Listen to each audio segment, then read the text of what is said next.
Pour ce premier exercice, vous allez dessiner à partir d'un modèle en 2 dimensions. Mais vous allez surtout le reproduire en observant non pas le sujet lui-même, mais bien sûr les espaces négatifs.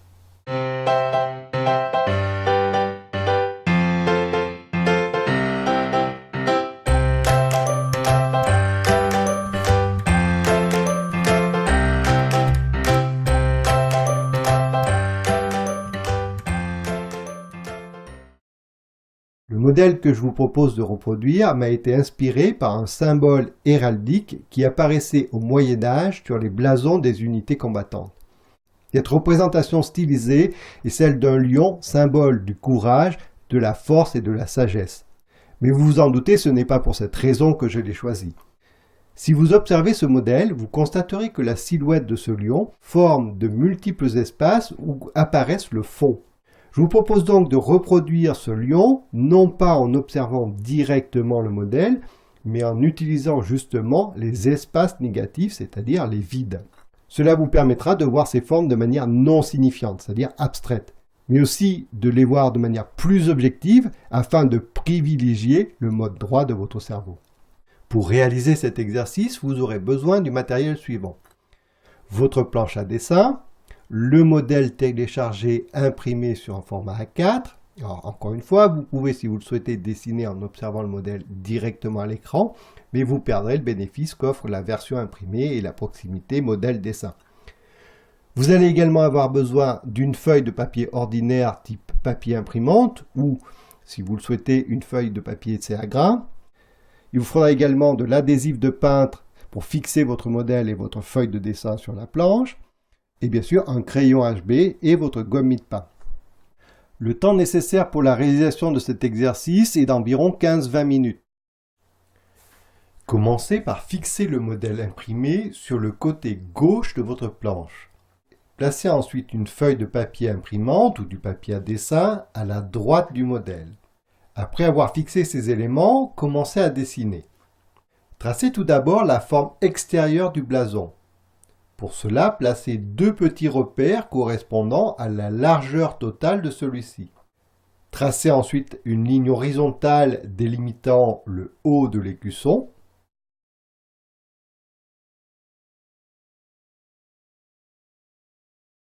Prenez une mesure avec votre crayon afin de déterminer le milieu de cette ligne horizontale.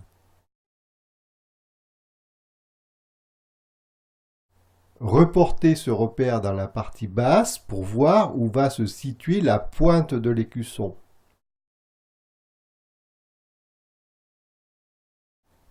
Marquez à présent l'endroit où la ligne de l'écusson commence à se courber, puis tracez une ligne verticale jusqu'à ce début de courbe. Terminez le dessin de la ligne de gauche de l'écusson en traçant la courbe du bas. Procédez de la même façon pour dessiner la partie droite du blason. C'est cette forme extérieure de blason qui va vous servir de repère afin de placer les diverses formes du modèle. Vous allez donc à présent dessiner la première forme. Commencez par celle qui est située en haut à droite. Observez attentivement la forme négative de cette zone en vous concentrant sur la forme, la taille et la direction de la ligne. Je vous rappelle que vous ne devez pas observer directement le sujet lui-même, mais l'espace compris entre ce lion et le bord de l'écusson. Veillez donc à bien observer cette forme négative, c'est-à-dire la partie qui est en noir sur le modèle.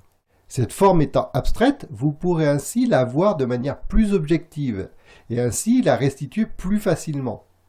Lorsque vous aurez bien observé cette forme et mémorisé ses caractéristiques, efforcez-vous de la reproduire à l'identique sur votre dessin.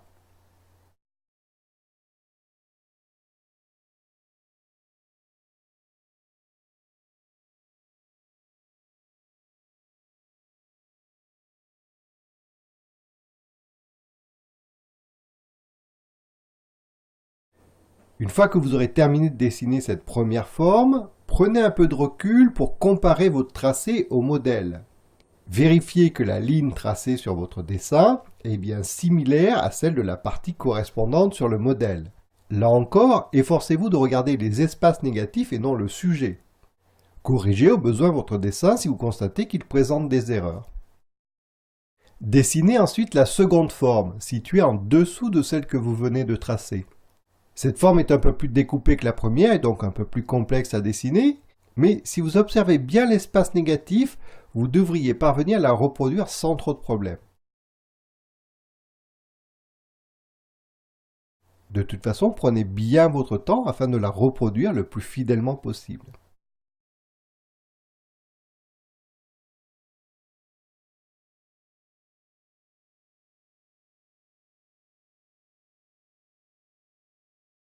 Une fois cette nouvelle ligne tracée, prenez encore quelques instants pour vérifier votre dessin et y apporter les corrections nécessaires.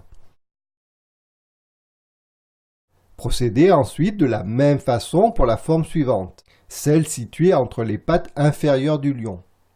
Attention, je parle ici des pattes du lion, mais vous devez là encore observer la forme de l'espace négatif et non pas le sujet. Soyez attentif et reproduisez bien cette ligne en tenant compte de toutes ses caractéristiques. Une fois cette nouvelle ligne tracée et contrôlée, dessinez la partie basse à gauche. Cette forme est très simple, vous devriez donc la restituer sans difficulté.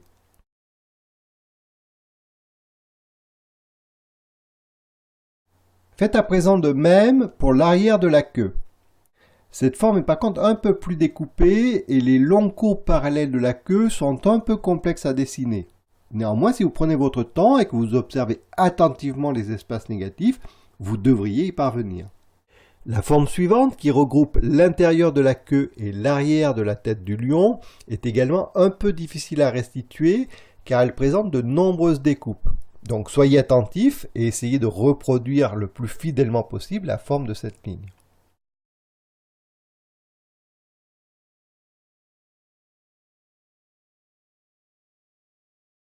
La dernière est bien sûr la plus complexe à dessiner car elle se situe entre l'avant de la tête et la patte du lion. Prenez votre temps pour reproduire cette partie un peu délicate.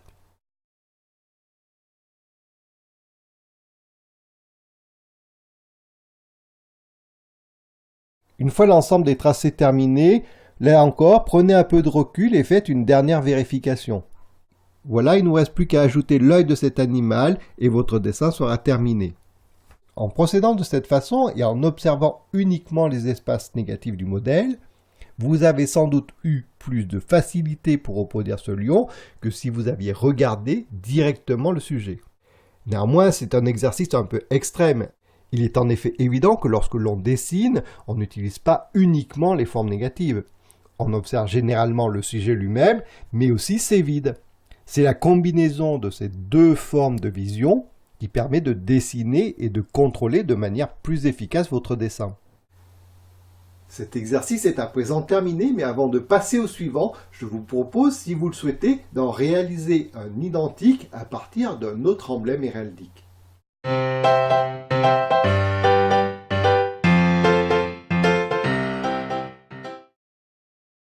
Si vous le souhaitez, vous pouvez donc reprendre le même processus pour dessiner un nouvel emblème héraldique. Il s'agit cette fois non plus d'un lion, mais d'un griffon. Le griffon est une figure imaginaire dont la symbolique se situe entre le lion et l'aigle. Il associe donc le courage et la force du premier à la ruse et la vigilance du second. Le principe que vous devez utiliser pour dessiner cet autre emblème est identique à celui employé pour le précédent. Toutefois, ce sujet est un peu plus complexe et il réclamera sans doute un peu plus de temps et d'attention. Fixez tout d'abord le modèle et une feuille de dessin sur votre planche, puis observez un premier vide afin de pouvoir le reporter sur votre dessin. Je vous suggère de dessiner les formes selon une difficulté croissante. Commencez donc de préférence par celle du haut à l'arrière de la tête. Poursuivez avec celle dans le coin qui est à sa droite. Dessinez ensuite celle qui est dans le coin opposé, puis celle juste en dessous. Abordez ensuite les formes plus complexes comme celle tout à droite, puis celle à l'avant de la tête du griffon, et enfin les deux formes du bas en commençant par celle de gauche et en terminant par celle de droite. Pour dessiner ces formes, procédez de la même façon que pour dessiner le lion. Vous pouvez même reprendre les commentaires que j'ai fait pour le lion. Dessinez chaque espace négatif en observant attentivement leurs formes respectives. Prenez votre temps et efforcez-vous de restituer chacune de ces formes le plus fidèlement possible. Lorsque vous aurez terminé le dessin de votre griffon, vous pourrez passer à la vidéo suivante afin de réaliser un autre exercice. Encore une fois, vous n'êtes pas obligé de réaliser tous les exercices à la suite. Vous pouvez parfaitement interrompre ici votre apprentissage et reprendre la lecture des vidéos à un autre moment. Dans tous les cas, je vous donne rendez-vous dans la vidéo suivante afin de pouvoir réaliser ces exercices.